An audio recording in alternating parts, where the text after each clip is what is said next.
Guys, this is Allison from Allykatkreations. How are you? Please like, share, and subscribe to my channel if you haven't done so already. And if you get anything from my work, a connected dot, an epiphany, a mind blown moment, a mushroom cloud moment, a new book to read, new author to explore, please consider supporting my work. All the links are at the bottom of the description. I have very long hair. Don't know what I want to do with it. I've had a bob. I've had the short hair. I like my hair back. I like doing multiple things with it. At this juncture, I just haven't figured it out yet. So it's just growing. Anywho, I hope everybody had a wonderful Labor Day weekend. I know kiddos are, I think most of the country is back to school, so we shall see what plays out in the ether when it comes to that. I did not get those jobs. Kind of thinking direction change, course direction. Spirit might want me to do something else. I'm going to get clarity on Saturday. I'm going to talk to my spirit guides through my medium, because I have to hound them through someone else to get some answers. Fun times. Why are we here? Can't wait. We ended off on a very, I don't know, I like comical, because smile was just interesting. This chapter we're going to start is The Cloud Upon the Mountain. And again, this reads differently from most books, so bear that in mind. And I enlarged the screen, so hopefully I could see everything, because sometimes you can't. I can only do it so much, and I'm gonna have to move my light, so I already see my eyesight going crazy. But then I look like I'm in a shadow. I don't know. And I need to get WD-40 for this chair. It's squeaky. Very squeaky. I don't like it. But it's a comfortable chair. Anywho, sorry guys. Why the effect? When only results and manifestations are seen, they may seem to appear spontaneously and without previous preparation, but investigation will always show that the causes which operate to produce results invariably follow certain laws and methods of procedure. In other words, there is always a sequence of events and a mechanism by which the results are produced. Unless the details of the procedure follow in their proper sequence, the desired manifestation will not take place. This law applies to the mental, psychic, and spiritual manifestations, which so puzzle us in the Bible, as well as to physical events. Pause. Since we're talking about manifestation, I also want to put something that I don't think they're going to mention, but something I personally believe. We can manifest. I have manifest, but you have to be specific, but it's also according to your assignment, contract, negotiation table that you have with Source.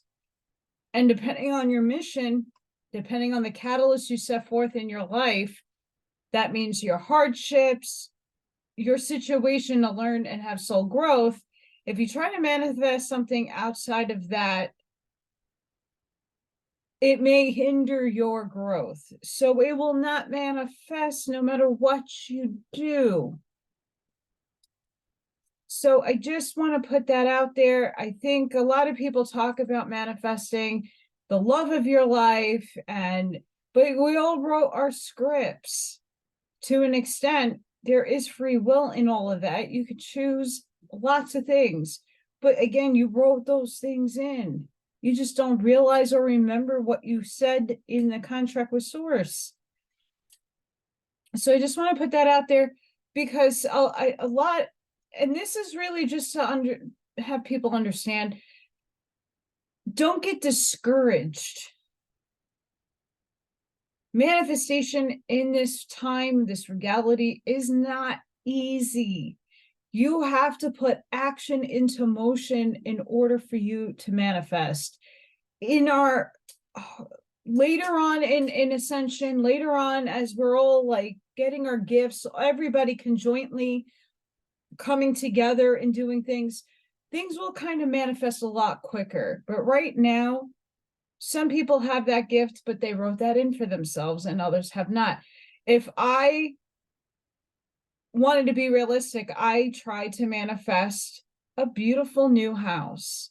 I got a house. It ain't new. I tried manifesting a job. I still have yet to get a job. I've been manifesting to try to get this channel more views, more people involved in the spiritual, but like more learning. It's not necessarily spiritual. I've been trying to do all different types of things, but I'm putting action into motion to make that something happen. But it's not, my expectations have dropped, because again, what I wrote for my script isn't necessarily what I want for myself in this life. Because don't we all want abundance? Don't we all want prosperity? Don't we all want to be the change makers in the world? And sometimes that just manifests differently from the vision that we had. So don't hold any expectations, and know that, be realistic with your manifestations. I mean, don't we all want Lamborghinis and big houses? And those of us who are not materialists, we just want a house and food and the bare necessities, and to be happy, right? So just keep and bear that in mind when we're talking about manifestation. And that's just, again, my perception, my knowing of it, and going through it and wanting to manifest all these wonderful things my whole life, and not many of them came to be. And I got disappointed, and it kind of made me not steer away from doing the work. And it does take work. Application. Once we understand the method and the mechanism, we can work in harmony with the law and produce the results more quickly and easily. It is explained the methods used and the technique necessary to produce spiritual results that we present our cosmic soul science, so that students may have a scientific explanation of the operation of the universal law of manifestation in the various events, and thus have a scientific and demonstrable basis for their religion and for their faith and belief. All from the invisible. We are all familiar with the phrase of the law of manifestation, whereby all living things in the visible world descend from the invisible and materialize on earth. The mechanism by which this is usually accomplished is through the slow law of growth. The archetype, ideal, or mental pattern of all that is to manifest is projected by the will of God into the super physical or astral world.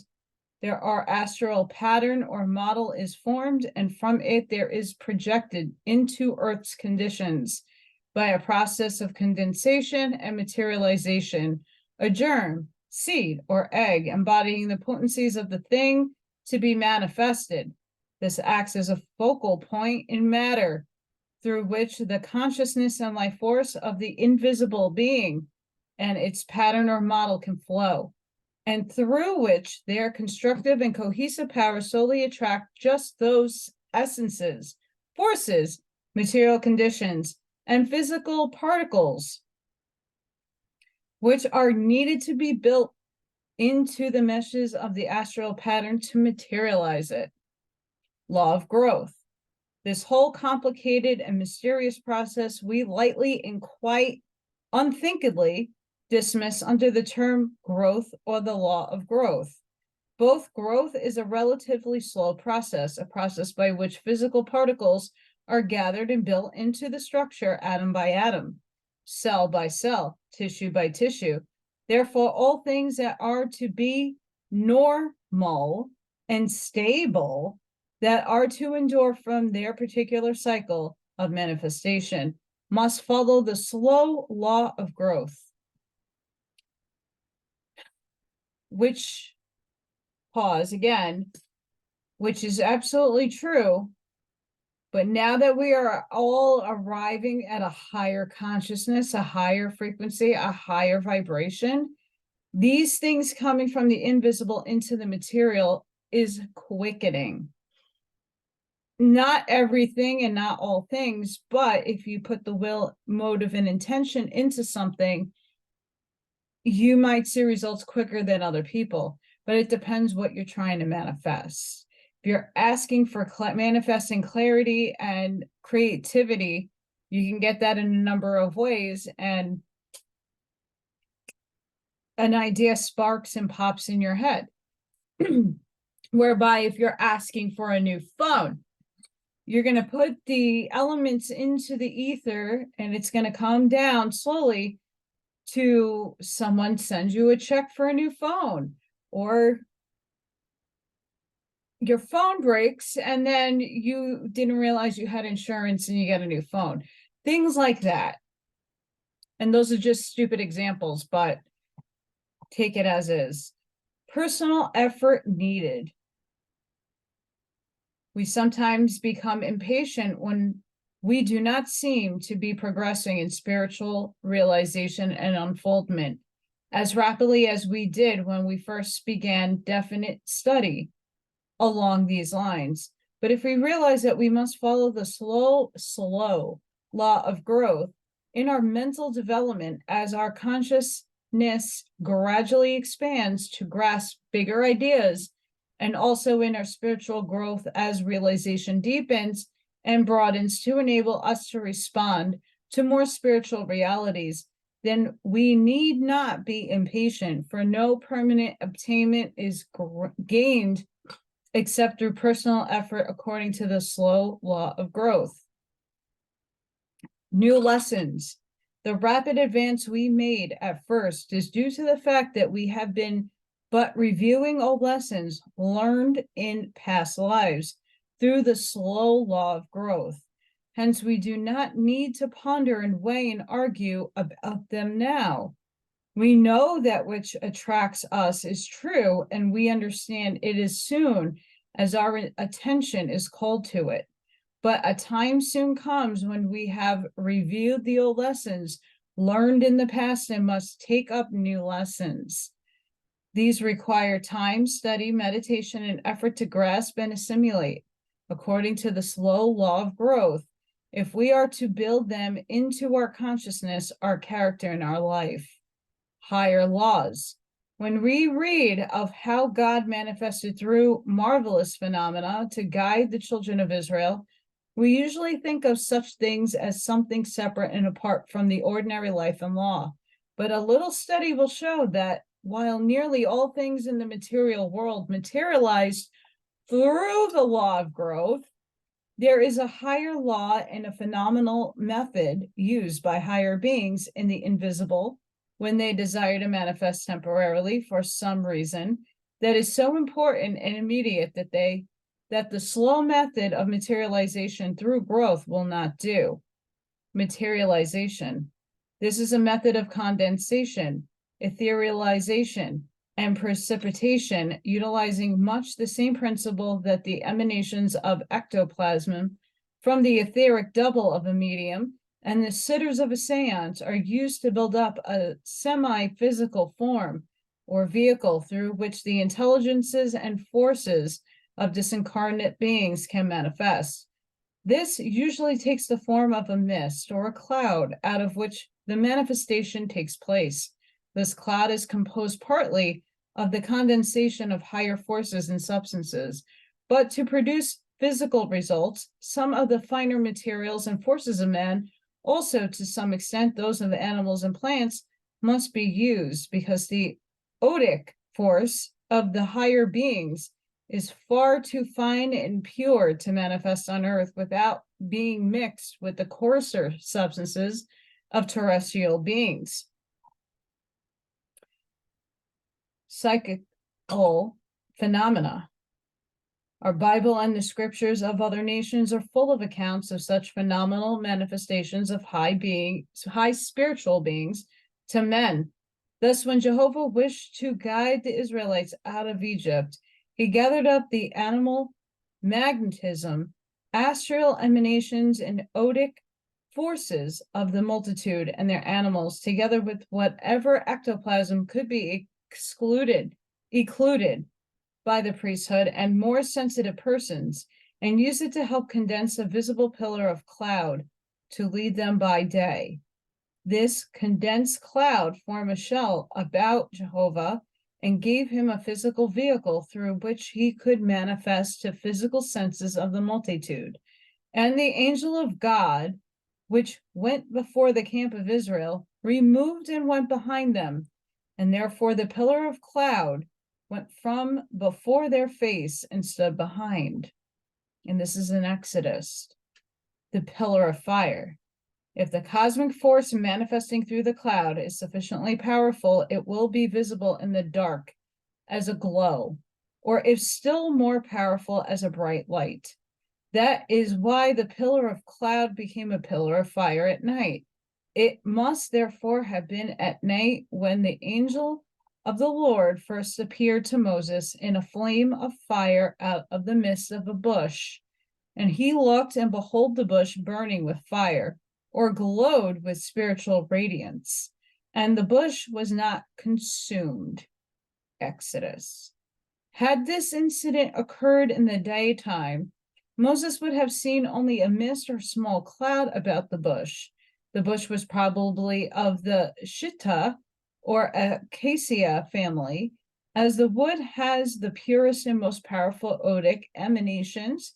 Hence, it would be easier for the communicating intelligence to manifest through the ode of such a bush. Because of this exceptional quality of its odic force, only wood of the acacia tree would use in the building of the tabernacle. Odic force. As we have pointed out elsewhere, mountains are the great sources of radiant odic force. It is therefore easy for the masters from the higher realms to manifest on a mountaintop, for there the odic forces of the earth are purest and freest from contamination by lower emanations, and can thus more easily combine with the forces of the higher beings to produce a cloud. At the time referred to in the text, the Israelites had only recently been released from slavery. Hence, they were an uneducated and nomadic people who required physical demonstrations of the reality and power of their divine guidance.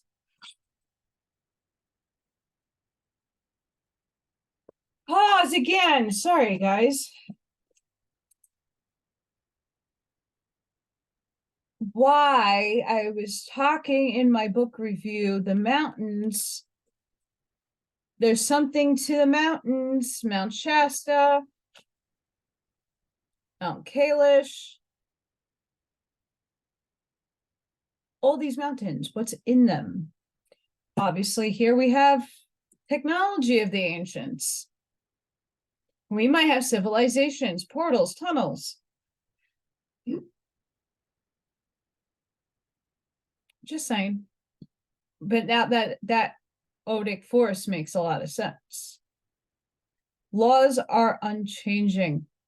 Since the laws of the various forms of spirit communication are fixed and unchanging, they are the same in all races and in all ages. And just as materializing medium requires a cabinet to condense the odic or astral forces to produce physical phenomena in a seance, so did Moses require a special tent and later a permanent tabernacle in which the odic forces from himself, the priesthood, and the multitude could be condensed and purified and prepared to mingle with the corresponding forces poured down from above. Odic force is a motive power throughout all God's creation, as well as in the Spirit's workshop on earth. Disincarnate mortals. Disincarnate mortals dwelling in the lower earthbound realms of the astral world, when properly trained over there, can use the odic forces and ectoplasm of a materializing medium to produce physical manifestations directly and will very little change, as such entities are dwelling very close to the earth plane. But advanced souls who have passed through the state of purgatory and such have been purged of the lower earth magnetism cannot use such a low vibrating and contaminated, but only purified ectoplasm. As Johannes Gerber rightly says, quote, the odic power of a medium, although it may be sufficient in quantity, it is not always fit for immediate use. It must first, in all cases in which it is to be employed by the superior world, as a motive force, be purified, or, so to speak, filtered. To be sure, the inferior spirit world need not undertake any purification of the odd of the mediums. For the more impure this is, the better it is adapted to the ode of such spirits. Hence it is almost much easier for them to use such mediums for their purpose, and they arrive at this end much more quickly than do the superior spirits. The independent voice. Later on, after these first public and physical demonstrations of his presence and power, then Jehovah wished to speak to Moses. The odic force and ectoplasm were concentrated by the spirit alchemists, the cherubs, into a cloud above the Ark of the Covenant, from which the spirit voice would then speak. Then he heard the voice of the speaking unto him from off the mercy seat that was upon the ark of testimony, from between the cherubims. Numbers. And the Lord spake unto Moses face to face, as a man speaketh unto his friend. Exodus. Electrocution. If the purified and powerful odic currents produced in the cabinet of the tent or tabernacle by the spirit alchemists were to come into contact with the lower and impure currents, all that could not vibrate to the higher rates would be consumed.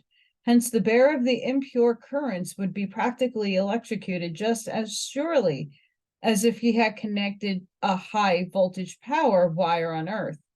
For this reason, even the high priest, Aaron, was not permitted to enter the sanctuary until after the condensation had taken place and the high tension currents had been shut off. He was even required to call out that he had been able to contact the forces properly and was unharmed. And his sound voice shall be heard when he goeth in unto the holy place before the Lord, and when he cometh out, that he did not die. Exodus. Such contact was dangerous unless properly done, for when Aaron's son Nadab and Abihu offered strange, that is impure, fire before the Lord, which he commanded them not, there went out fire from the Lord and devoured them, and they died before the Lord. Leviticus. Reasons for darkness. Since the human odic emanations and teleplasm or ectoplasm are soluble in light, most manifestations of them must take place in the dark. If therefore required tremendous cosmic currents of extremely high tension, comparable to lightning, and to condense an ectoplasm cloud in broad daylight, out of which a materialized voice could speak loud enough for the multitude to hear. To produce physical phenomena in the light, the cloud had to be very condensed or thick. Quote, lo, I come unto thee in a thick cloud, that the people may hear when I speak with thee and believe thee forever, end quote, Exodus.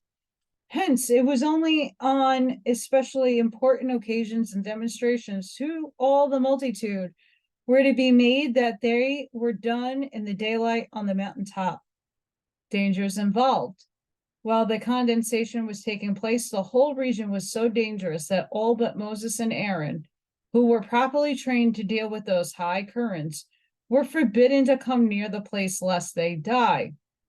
And thou shalt set bounds upon the people round about, saving, take heed to yourselves that ye go not up into the mount, or even touch the border of it.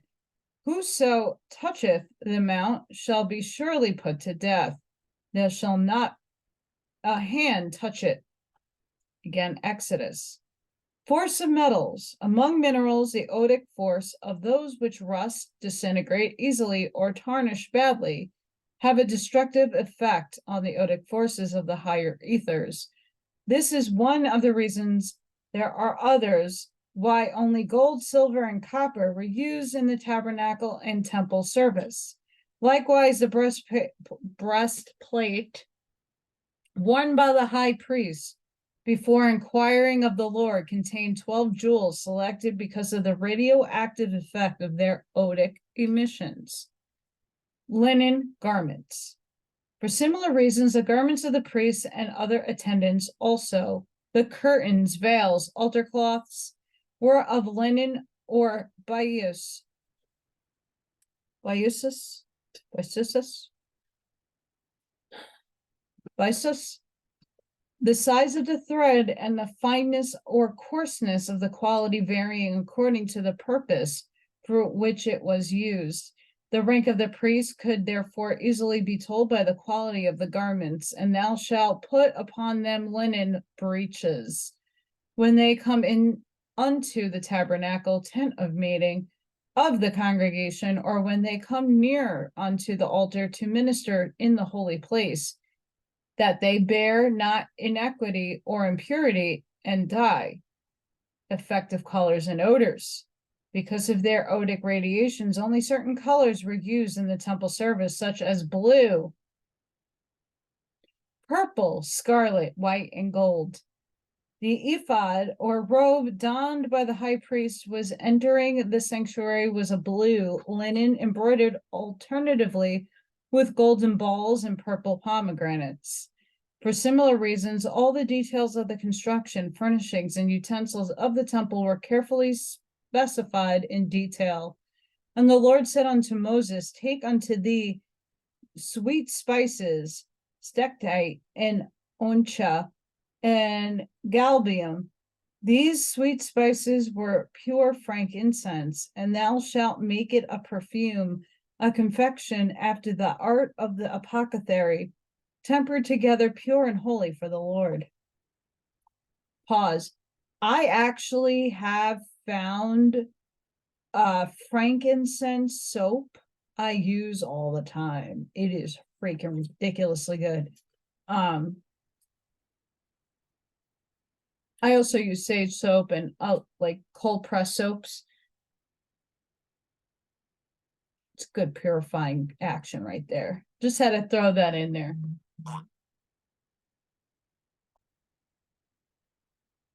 Physical demonstrations. Through all these means, the progenitor of the race, Jehovah and his deputies, the angelic messengers or tribal gods, the spiritual guardians of the various tribes, were able to give demonstrations of their presence and power, which were of such an overwhelming physical character as to impress the undeveloped minds of the ignorant multitude and ensure their obedience.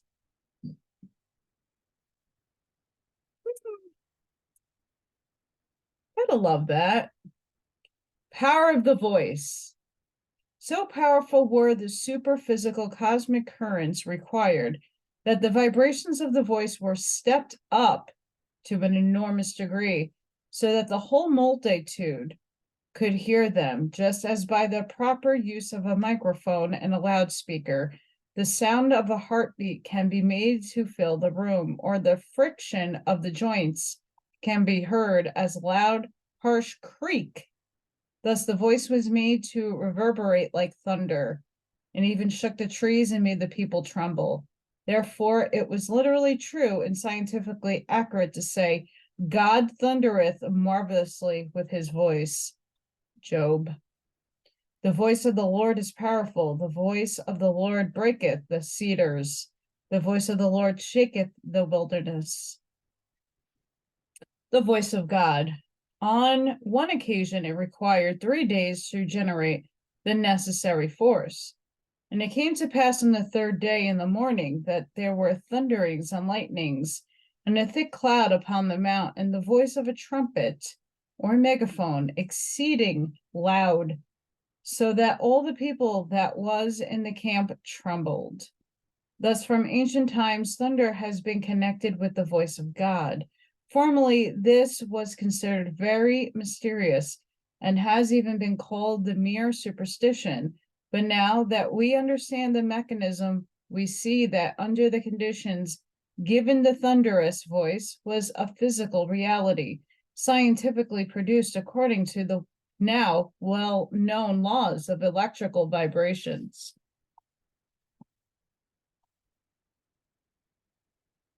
The Druids. Before the final sinking of the continent Atlantis beneath the Atlantic Ocean, a large colony of priests of the White Brotherhood and their followers migrated to what are known as the British Isles. And because the ancestors of the Druids, for ages, these were the most learned and cultured people of Europe, and were the progenitors or source of the later culture of both Egypt and Greece. From their center, they sent out missionaries and established branch colonies in 7 principal countries. According to Stinson Jarvis, the 7 branches of the Druid Church were named after the 7 stars of the Pleiades. The constellation was the center of the priestly heavens and had most honorable position in the neck of the constellation Taurus, the bull, who represented the bull and thunder god of England. England still called John Bull, the animal whose bellow rumbles like thunder. Roll of thunder. One of the Druid legends says that God gave to all women a large cask called a tun. And after the spigot was opened, it could not be closed. And from the leakage came all the rivers of the world.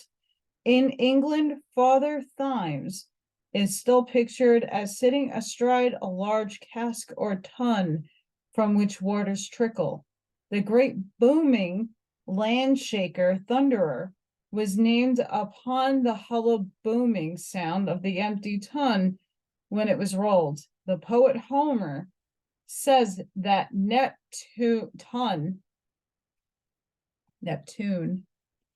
the god of the waters, lived on the Thames, which was regarded as the father of all rivers. The thunderer. It is no wonder that London on the River Thames still rules the physical sea through its navy, as the Druid Church once ruled the seas of humanity through her branch churches, which gave out her thunderous decrees as the voice of God.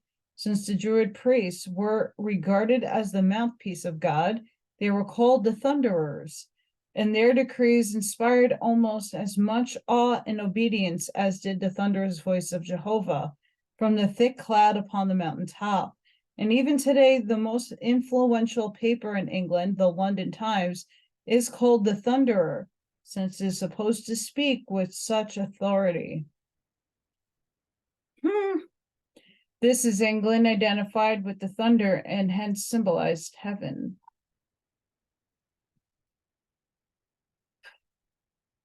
If they only knew back then what we know now.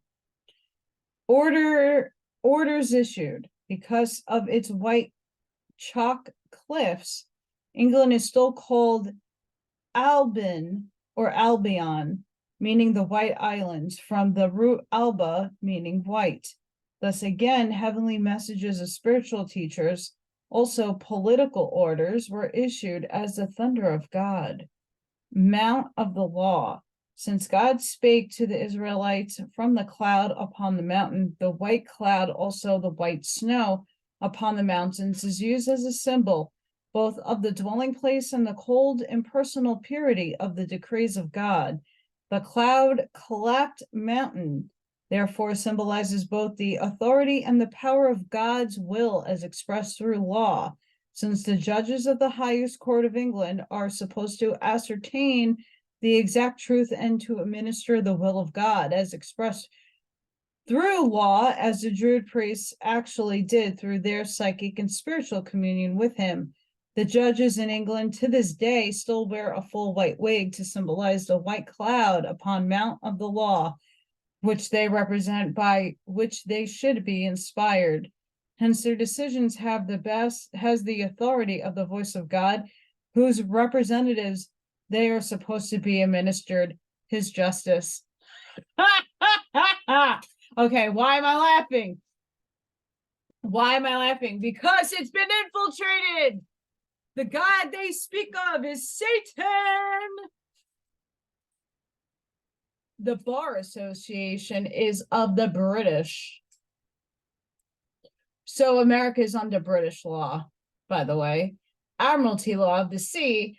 Satan! Again, I always say, what God are they speaking of? Satan! I'm not saying that the Druids or the people of England are bad or indifferent, but back then they didn't know Council of Nicaea fun. I'm sure they didn't really understand the components of how everything was infiltrated, flipped, and deceived to the human populace.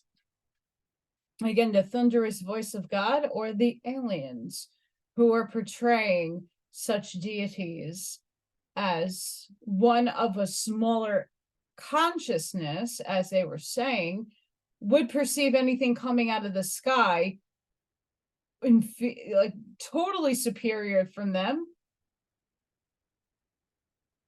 I'm not saying that the prime creator didn't come down and burn a bush to show people his power, but again, we don't really know of such fun. I feel storms are coming. I'm very, very getting stiff and creaky. Gotta love arthritis. Symbology. The cloud upon the mountain is therefore a universal symbol of the direct phenomenal and physical manifestation of God to man through psychic or odic power. The thunder representing his voice and the lightning, the flashes of his eyes when angry. Thor and Zeus can be combined. That is when people resist his guidance. Those who say that all use of psychic forces is evil and that God and other spiritual forces do not manifest through psychic powers simply do not know their Bibles and are simply stating their own untutored and unsupported opinion. Absolutely correct. Side note, my grandmother, who is a Southern Baptist, who you have to wash your feet before you enter her house, the cause of my mother's suicide, she didn't want anything to do with me when she saw that I had abilities. Adios. Didn't need you anyway. Just needed to know what was going on. Real self. Applying the universal symbology to our personal lives, the cloud upon the mountain symbolizes the cloud of glory radiated by our own real or divine self from the higher realms or from the top of the mount of attainment. With the great mass of mankind, the great cloud of spiritual radiance is much like the dot over the little letter I, which represents the little human personality. That is, it is just an overshadowing of the loving I am presence. But as we send up our currents of aspiration to obtain the spiritual heights, we gradually reach up toward the divine dot until we finally merge with the little I into it and become one with it. And so become the capital I of the I am presence. then we can say with Jesus, I and my Father are one.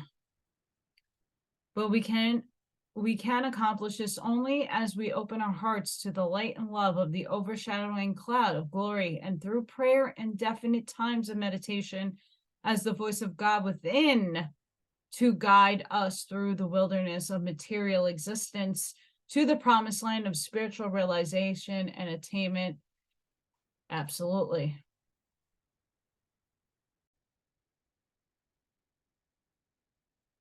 All-conquering love.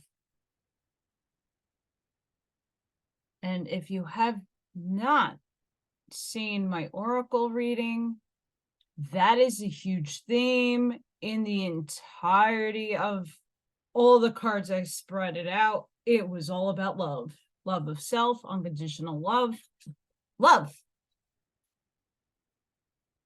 So what better time to be reading about love is now. A satisfactory solution. In the swiftly changing conditions of modern life, there is a pathetic eagerness among all classes for some basic principle upon which they can reply and rely, and by the application of which they can solve their problems and obtain the peace and happiness so necessary to their progress. But to search for such a panacea in the outer world is utterly fruitless, because the outer visible world is the world of effects, not of origins or results, not of causes.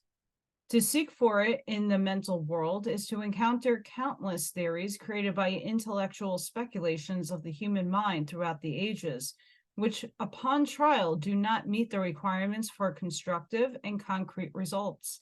Therefore, the only hope of satisfactory solution is to seek in the inner world of causation for some cosmic principle of expression, which is fundamental to all manifestation. Such a fundamental cosmic principle we find is divine love, baby.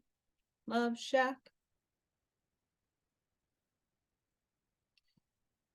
I don't really dance like that, I promise. I have a lot of trophies in dance. The mother force. While the mighty creative father force of divine will is that which projects the ideal of the manifested universe into expression, it is the tremendous creative mother force of divine love that cherishes that ideal, nourishes, and brings it forth.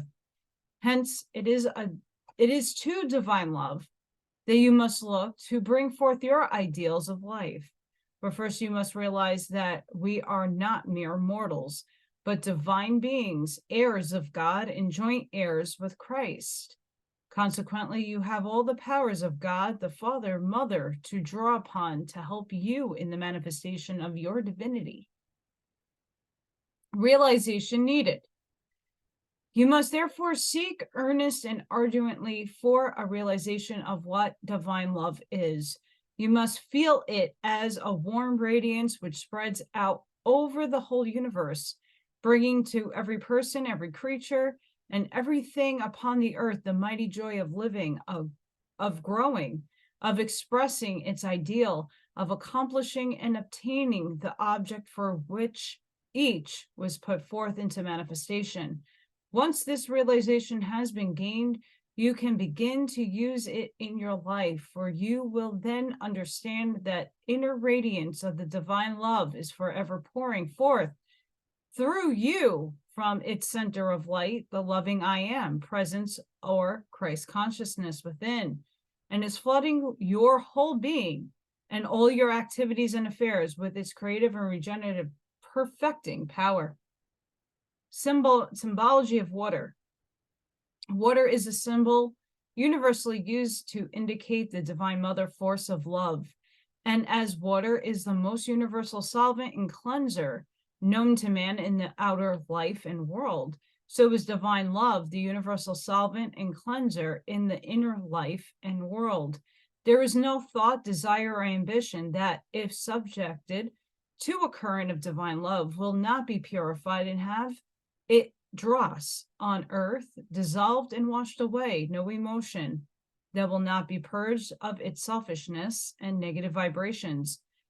not problem or obstacle to your welfare and spiritual advance, that will not be disintegrated, dissolved, and so disappear from your path of life if you consciously and continually bathe in its penetrating power of divine love, God in action. Remember that this cosmic force of divine love is not merely intellectual concept or metaphysical speculation, but is a mighty dynamic cosmic electronic force which you can wield consciously to obtain definite ends, if you will. Sorry, guys. It is literally God in action, but it will never force itself upon you or compel you to use it. It will never descend to manifest outwardly until it's first invited and invoked to manifest within and through you. And there is but one method of invoking it, and that is through your eager aspiration, your sincere love for, and your fervent prayer for and devotion to it. Your radiation. Once you have realized this divine love of the Christ within as a blazing white light, so intense that you actually feel it thrilling and illuminating, warming and vitalizing you and radiating from you, then it will begin to accomplish its miracles for you. Stop now and meditate upon it, that it may bring you the realization that divine love is truly God in action in your heart, in your mind, in your body, and in all of your affairs at your command, knowing that it is responsive to your direction. You can command it to surge through your body, penetrating and bathing every cell with its cleansing power, washing out all impurities and revitalizing every tissue and organ until every function is restored to normal and you manifest perfect, radiant, and joyous health. Then turn the current of this divine love into your mind, dissolving all negative or limiting ideas, all resistance to new and higher concepts of life and love, leaving your mind calm and receptive to inspiration and guidance, and above all, purified emotions. Then turn into your emotions, washing away all irritation, all antagonism toward or envy or jealousy of others, leaving your feelings poised and quiescent and at a sweet peace with all the world. If you have a reason to believe that anyone inharmonious or antagonistic towards you, do not resist or fight back, but simply bathe that one with wave after wave of the white Christ love, and see all his or her opposition dissolved and washed away, leaving only peace and harmony. If there is some material, physical problem, condition, or obstacle that seems to block the path of your progress, focus your thought upon it and bathe it and all connection with it in the warm current of the Christ love, and you will see the opposition rapidly crumble and disappear, or you will be shown how to solve the problem. A criminal's vision. A number of beautiful examples of this use of the love force can given in a recent book entitled Love Can Open Prison Doors by Star Daily, which illustrates the working of this law so exactly and practically that it is worth noting and quoting extensively. The author was a hardened habitual criminal who had deliberately violated his parole and had been returned to serve out a full 20-year sentence. After spending many days in solitary confinement in a dark, damp dungeon hole, hating God, himself, and everything else, he had a miraculous vision of the Master Jesus. He was so surrounded and utterly filled with the Master's divine love that it dissolved all his hatreds and purged him from his impurities. Some hours afterward, he says, where I had been the recipient of the Master's love, I now felt myself excluding love. It seemed to pour from me in the form of mighty sense of bliss, gratitude, not only for one thing, but for all things, for life. I had no discernment or a consciousness apart from this enchantment of love. A dungeon illumined. There was no sensibility or discomfort attached to the dungeon now, no feelings of bitterness. The place seemed to radiate with a wholly congenial and alluring atmosphere. Unusual things began to happen. The prison doctor stopped at my door for the first time to inquire after my health. and to linger and talk. The keeper of the dungeon, a man who had taken a violent dislike to me from the first, came to my door with gracious words on his lips. I had hated him, and now I love him. The deputy warden, who had been making regular daily visits to my door, suddenly stopped coming. On the third day, he opened my door and said, "Well, buddy, I think you've had enough. You can go over to the hospital and clean up and rest for a while." A few days later, I was assigned a new and easier job in the prison shirt shop, changing old habits. My problems were many and of lifelong duration. My intention was to go to war against them and slay them in one fell blow with the rapier of my will. The more I tried to war against my habits, the more persistently they pressed their claims upon me. A sense of weakness and hopelessness took hold of me, which defied constructive thinking, which defied thinking of any kind except thoughts of impotence and misery. It seemed that all the legions of hell had turned out to consecrate their fire upon me alone. I achieved success not by trying to suppress old habits, but by using life's creative law to create new habits that transcended the old. The frutality of fighting. To war against a thing is to hate that thing. To sublimate a condition is to employ the medium of love. The one intensifies a condition into more intensified circumstance. A more intensified circumference. The other expands it until it has no circumference left. The easiest and simplest way to rid yourself of many bad habits is to recondition yourself to one good habit. I would analyze my thoughts as they drift through the mind. If it was destructive, I would counter with a constructive one deliberately created for the purpose. Reform is a matter of transcending old desires and habits of life, not by suppression of them through fear or other forces, so long as the habits are not risen above or relapsed into them constantly imminent constructive deeds. Then I hatched up another game of constructive deeds. Each day I tried to increase the number of little obtrusive things I could do for my fellows. In every case, I was rewarded by seeing the iceberg melt that had stood between us, and it wasn't long until I had no enemies left. It was an expansion. Sorry, guys, I almost lost my teeth there. It was an expanding something that drew men closer to me. When the prison chaplain disapproved of advanced thought literature and prevented it from reaching him, my first impulse was to fly into a good old-fashioned fit of rebellion and write the chaplain a vituperative note of denunciation. Then I began to think of him in terms of brotherly love and to feel what I thought intensely. Then one day at noon, he came with several magazines that had been sent to me. He had seen fit to censor them, but he had changed his mind. This demonstration of the power of love to use creative principle effectively against adverse conditions not only helped me, but scores of my fellows, because shortly after it, the chaplain lifted his ban. Obviously, love can open all manner of prison doors.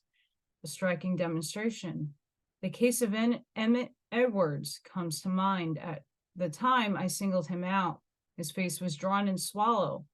His eyes were hollow with black circles around them. He was emaciated, and his mind was already touched with feebleness. For about a week, I treated Emmett silently with the constructive thoughts of love, and by, the influence of love acting upon the creative principle began to have the desired effect. In 3 months' time, he became director of all prison athletics. From a craven coward and a physical wreck, Emmett had climbed to the peak of courage. Character change.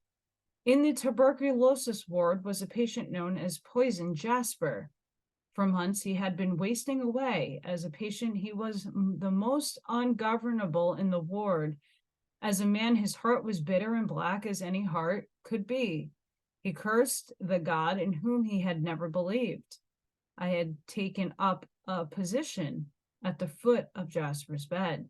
looking down on him and reasoning in my heart that I stood before a potential Christ.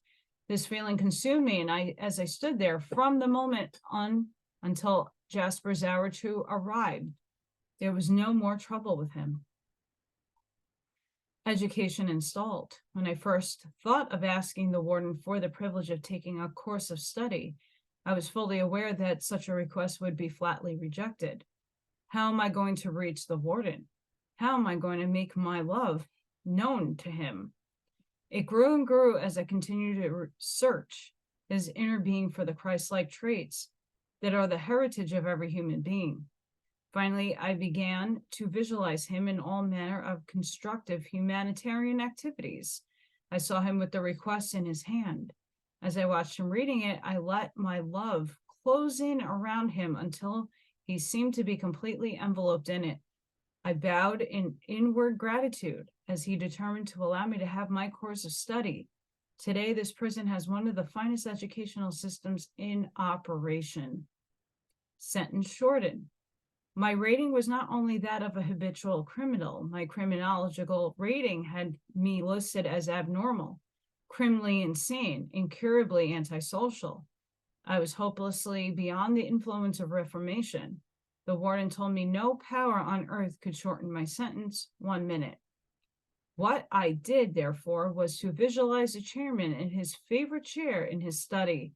I surrounded him with an atmosphere of peace, contentment, comfort, receptiveness. I talked to him with my thoughts, wishing him well. For several months, I kept faithful and patiently at the experiment, not once allowing myself to become discouraged in the face of the fact that nothing seemed to happen. Then I was called up before the board again, this time to receive my freedom, 5 years in advance of the time fixed by law. Love must direct. Always love causes something to be created, but always love must direct the creative principle towards a constructive ends. For the creative principle creates that which it is directed to create. That is its nature, and that is what it does. The mother who loves her child so much that she relieves it of self-developing effort is not loving constructively. If every man would pause to question the course of his desires were taking and change that course if it be found destructive, this old world would soon notice a mighty falling off of all misery. You can conquer. If the realization of love of the Christ within and the conscious direction of the divine love to his terrible and seemingly hopeless problems could work such miracles for a hopelessly hardened criminal, it can work just as great miracles in your life if you will take the time to realize and use it as he did. Your consciousness is your world, your universe. Nothing can enter it which you do not permit to enter it by responding to it. Therefore, you must choose that to which you respond, the outer or the inner. The source of power. Remember that there is but one ultimate source of all power, intelligence, and love. That is God. As we said before, all manifestations of life, consciousness, and power are in God in action, and he is in action in you. He manifests through the Christ center of your heart to conquer. You must first enter into the heart of your inner world and be still before the majestic patience and presence of your real divine self, the loving I am presence, and correlate with it, and then direct your current of divine love to solve all your problems. Love is irresistible.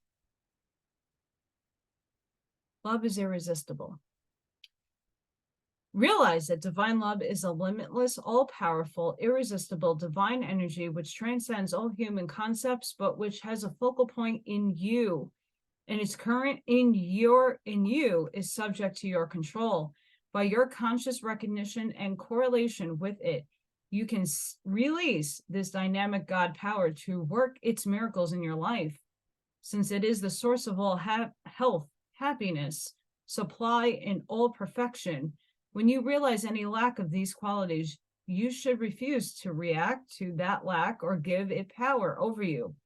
Immediately focus upon the negative conditions, that all-conquering current of divine love, and fill them with its power of perfect manifestation. See that perfection as already manifesting and refuse to think of anything less than perfection, the source of happiness. There can be no real happiness in the world without some manifestation of love. Since you reap only what you sow, if you do not receive expressions of love from those around you in the world without, then you are not radiating love to them from within. To love thy neighbor as thyself, you must first respond to the divine love that is within you. Then it will flow forth to all the neighbors that you contact. You do not have to love the imperfections of their personalities. You merely bathe them in divine love until the imperfections are lost to sight in the radiance of love, until the divine love within them is released to transmute them and shine out through the personality. Love your enemies. With this concept in mind, you can understand the scientific principle back of the injunction to love your enemies. Bless, radiate to them that curse you. Do good to them that hate you, and pray for them that despitefully use you and persecute you. You now see the injunction as a practical direction as to how to use divine love in a definite way. For by following this rule, all enmity, antagonism, hatred, and persecution are disintegrated and consumed by the radioactive power of divine love. And as mighty current of love is poured forth to such persons, none of their lesser currents can swim towards you or enter your aura against the mighty outgoing stream, and hence they cannot reach you. The new cycle. We seem to be passing through a radical cycle of darkness during times which may seem to become worse, when there is so much sorrow, poverty, disappointment, suffering, and despair. But as a practical follower of Christ, we know that the night is far spent, that a new day, a new era, and a new dispensation, a new age is here. Therefore, each enlightened soul has a great opportunity, a great duty, a great responsibility for spreading the realization and the radiations of divine love. You must demonstrate to the world that you are so conscious of divine love within it flows forth from you as a divine protecting radiance, which disintegrates all inharmonies and obstacles and gives you perfect protection and also the power to face every outer and inner condition and pass triumphantly through it. Demonstrate your divinity. When you have realized definitely and intensely that you are not mere mortal, but a divine being, when you have realized your power to reach up and contact the very throne of God, to become one with him, to feel his omnipotent power filling you, his divine love enfolding you, and his blessings showering down upon you, then you will be able to demonstrate your divinity and manifest your perfection under all conditions. His helpers. The enlightening and uplifting of humanity is mighty task for the Christ to accomplish. And it can be accomplished only through those individuals who recognize him and become one with him, and so become focal points on earth through whom he can pour his force of divine love and wisdom. When you have recognized this mighty love that is waiting within you for expression and have released it in your life, then you can dwell in the God consciousness and radiate the transmuting and all-conquering power of love to perform its miracles in your affairs. Realization needed. Mere words cannot describe or express it. Only spiritual experience can bring it to your realization. But once it has thrilled your heart and has sent its waves of divine fire coursing through your blood of your body, once it has lifted your consciousness into the realms of heavenly consciousness, far above the things of earth, then will your mind be illumined, and you adorned in aspiration will bring you into conscious oneness with divine love, and ultimately bring forth in your heart the manifestation of Christ within, and make you a blessing to all you contact. This is not merely a pleasing theory. It is a time-tested method of applying a universal law. Try it. Prove it by faithfully applying it in your own life and note the results. I'm going to say a prayer. This is reading the prayer of world peace by them. O thou glorious source of all life, light and love, our Lord God Almighty, from whose heart the ray of spirit in each mortal is sprung, let the realization of our oneness in thee descend upon our hearts as heavenly dew, refreshing our souls. May the love of God and the fellowship of all mankind, without regard to race, creed, condition, so fill our hearts and minds that each will gladly unite his forces for obtainment of peace, fellowship, and cooperation. May all persons and classes and nations cease their conflicts and unselfishly strive for peace and goodwill, that world peace may speedily be obtained. Let the calm of thy eternal peace, which passeth all intellectual understanding, envelope us with its divine serenity. May it quiet the turmoil of our minds and the conflict of our desires, dissolve our fears, and reveal to us the essential brotherhood of all mankind. Thus shall the power of thy loving spirit bring victory over all opposition to the establishment of thy peace on earth and goodwill among mankind. That ends that section, and that was a good one. And it's really something that a lot of people, again, my cards spoke big theme love, is healing yourself, the traumas, the shadow work, the things that are holding you hostage inside, the fears that you have. There's some things that you subconsciously aren't aware of. You don't even know why you react to certain things or like certain things or hate certain things. It's innate within you and it's instinctive. So going within and doing a lot of that work will help you. And when you start radiating that love, things will start manifesting. But again, I believe it's all in your contract and assignment with Source, your missions, your timelines. It all plays into a greater scheme of things.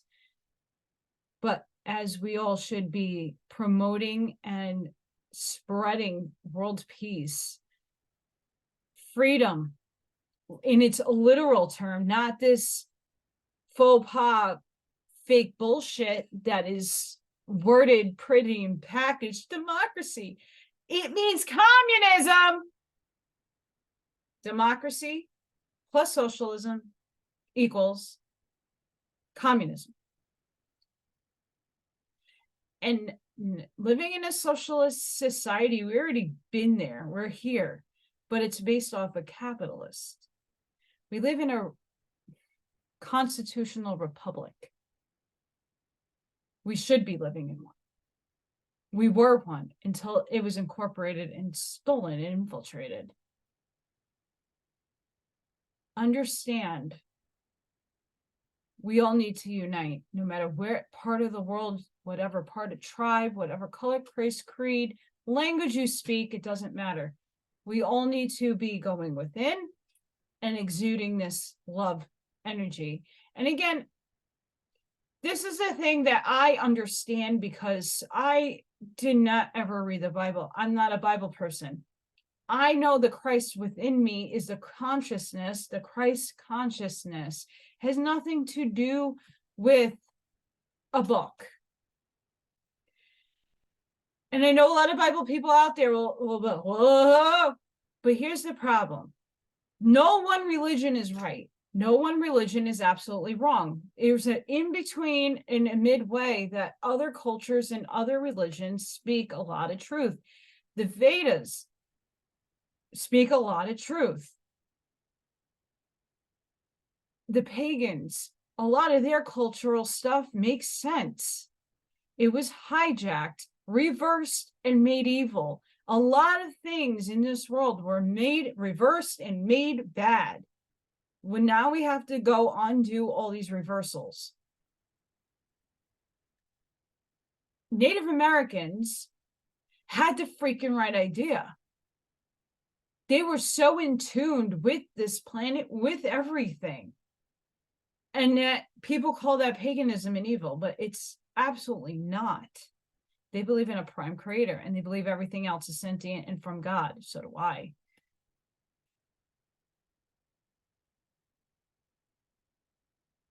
This is something that we all need to understand, because there's other people that believe in different sort of entities that they call God.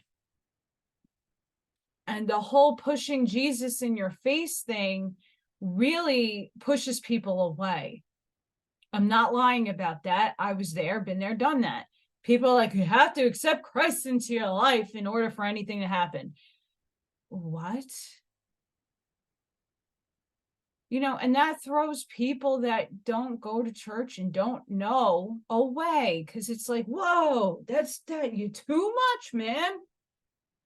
So we need to find a balance with understanding what the Christ consciousness is, and feeding that energy, the divine love, and understanding what that really is. And divine love is it's within you. You just have to tap into it. You have to know it, love it. And this is what my spirit guides, my team, through the oracle cards, were saying in the spreads. It was saying this is what you need to work on. Literally, love, divine love yourself, love unconditionally, send things love, put it out into the universe. It changes. It does. It changes things. Life is not easy right now for anybody. I don't care.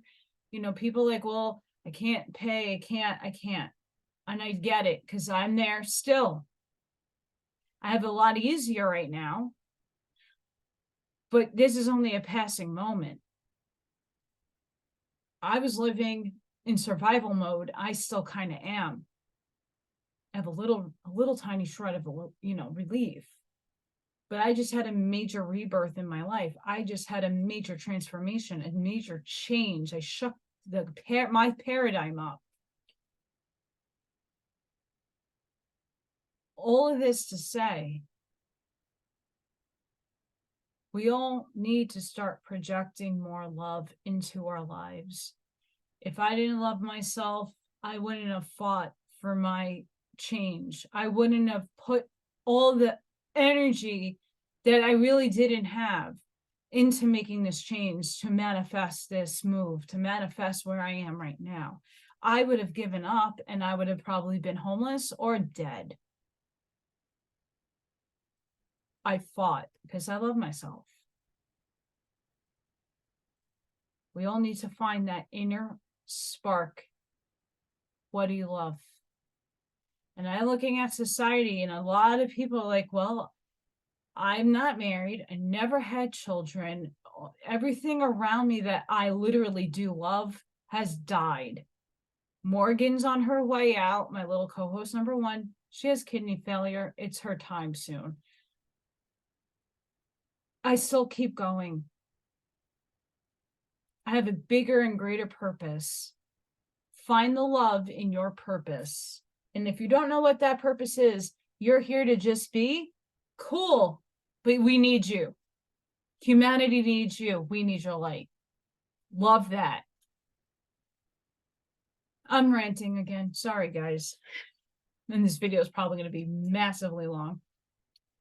Sending you guys light, love, protection, and shielding. Please be safe, be seen. There are things going on in the world that's a little wackadoo, off craziness.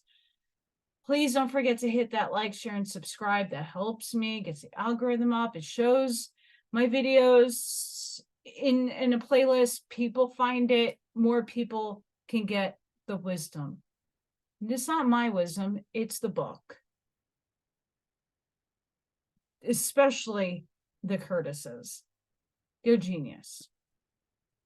Anywho, please be awesome, happy. Work on your inside, work on that divine love. And I hope to see you guys on the next one. Bye, guys.